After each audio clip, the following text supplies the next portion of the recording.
We're going to talk about the Department of Education and how politicians are blocked from entering the Department of Education right now by some guy, just one guy. Here it is. This is what's going on currently this morning. They're blocking members of Congress from entering the Department of Education. Elon is allowed in and not the people. Illegal. And I said, remembering what the Korean politicians did when the president tried to use special forces to block them from entering the National Assembly. It's just one guy. He's not a federal. They have no right to do this. He's not a federal. They don't have the right to do this. Like, this guy with this weird ass Band-Aid has no right to block people. You know?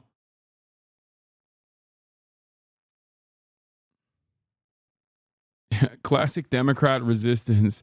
State the obvious, do absolutely nothing, demand applause. Yeah. Hi. We really need better politicians, man. We really need better politicians.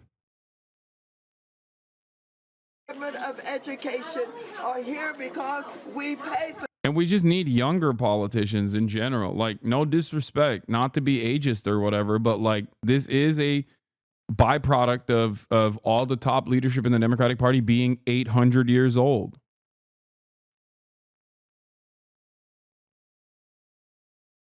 For them to be here.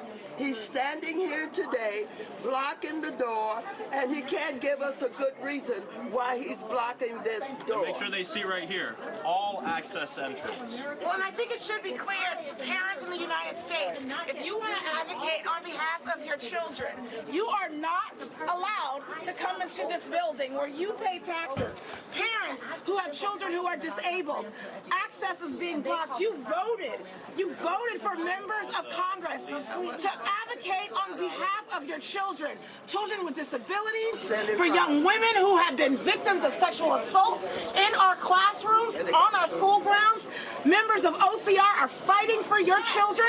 We are not allowed in the building to talk to them. We are not allowed to advocate on behalf of America's children. America, we have a problem. Now, everybody stand. Department of Education. Like, even with Greg, he would become instant legend status if he just like said, hey man, you have no authority here. I'm just going in. There's not really much you can do about it. And then what? Okay, the cops arrested him. All right, so what? What do you think will happen? Like, what do you, this is how you're supposed to obstruct. Like, this is what you're supposed to do. Yeah, people are saying, oh, all right, there's cops inside. Okay. It is an illegal action. It is an unenforceable illegal detention. Yes, there are going to be some penalties in the process. What are we talking about? Okay, yeah, you get arrested. Do you know how much, first of all, as an elected representative, if you get arrested in that process for doing something that is within your rights, doing something at the behest of the public, okay, instead of sitting there and trying to say like, oh, look at this, this is so unacceptable. Yeah, you're actually getting a lot of momentum and more attention to your cause. It's a part of how you're supposed to do this.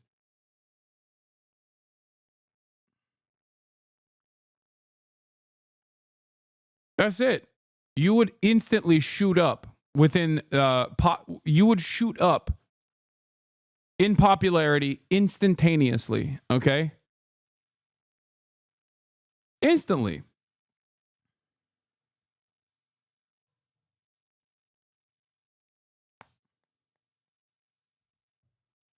If that's a part of political theater, then yeah, do some political theater. Do better political theater, because this kind of political theater is silly. It's not enough. I'd like to speak with someone who works here. So what are you going to do? You're going to beat us up if we go in? I mean, you're going to, we want you to move out of the way. We're not steamrolling you. Get out of the way. This says all access Sure that entrance. we can't. Stand aside, sir. We're This members says of all Congress. access entrance. Please stand aside, sir. I'm not standing aside. Why not? Because my role is to make sure that... What authority do you have to block members of Congress from the oversight? We don't have oversight responsibilities. By what authority can you deny members of Congress their oversight role? you don't have a business reason to be here. You do not have authority, sir. You do not have authority. There is no authority for you to deny members of Congress their oversight responsibility. Bro, you're a member of Congress. You are an elected representative in the United States of America. That's just a guy. What is going on? Like, that's just some guy. What are we doing? Do you know how powerful you are? Did you guys forget? Did the Democrats genuinely forget what this looks like? Like, when you take a step, you are not just taking a step on your own. You are taking a step for all of your constituents. Okay? I don't get it. I don't understand it. I want to see some momentum here. I want to see some motion here. I want to see Democrats push back.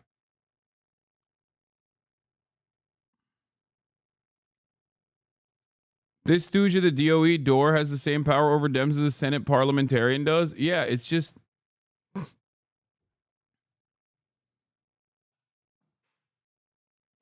It doesn't make sense.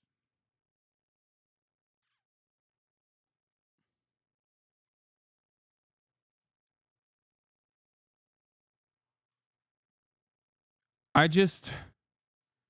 Like... This is political theater, but it's bad political theater. Going inside would be good political theater. Getting arrested would be great political theater. Okay? That's all I'm saying. Not only would it be great political theater, but it also would get people to pay attention more to what is happening.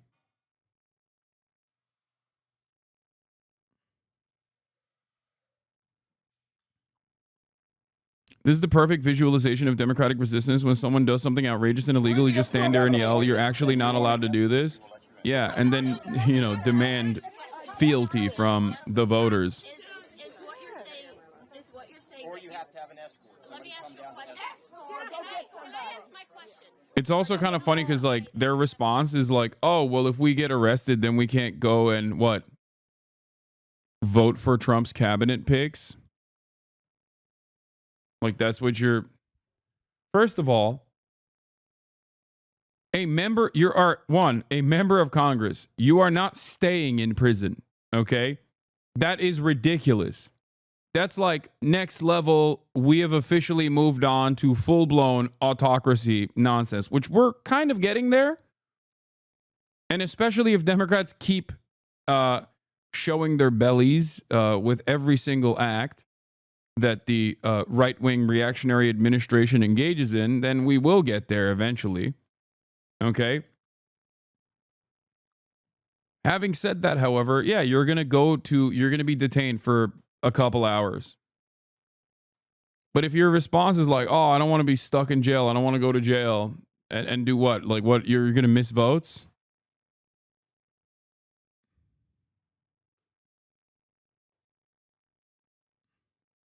Like, what votes were you going to be voting for? Be on a guest list in order to come to the Department of Education. Either we are informed in advance if somebody's coming, or They knew it was coming. Like, peak liberalism is what we saw in the National Assembly in South Korea. That was where liberalism as a method and voting as like voting both as theory and as praxis actually worked. But that required politicians to actively not abide by whatever kind of illegal standards was being set by the administration in charge. Okay? Straight up. That is peak liberalism is what happened in South Korea. Yeah, here. Remember, look at this. That's a member of the National Assembly grabbing the gun of one of the special forces soldiers. Like, that's insane, dude. Like, think about that.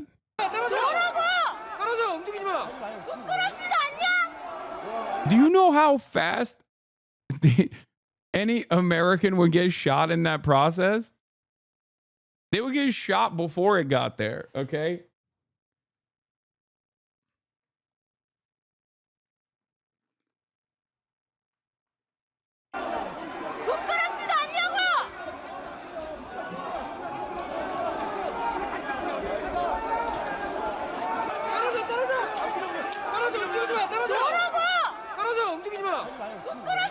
Yeah, that's also what happens when you're not 800 years old, I think. But then again, Greg Kazar was there, Maxwell Frost was there, and they're young. They didn't put their bodies on the line either.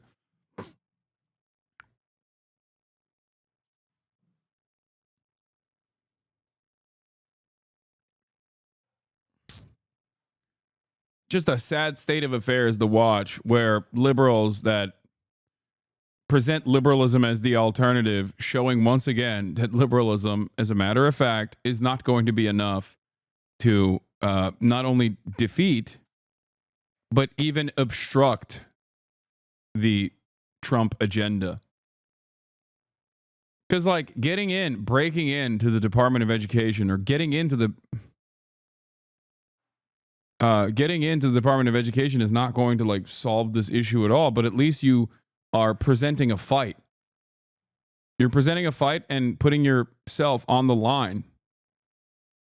You're showcasing that, like, you're showcasing that you're not afraid of sacrificing something. Hassan's chair is the hardest worker in the room. Yeah. This is true. Holds my fat ass up. My ass is very fat, chatter.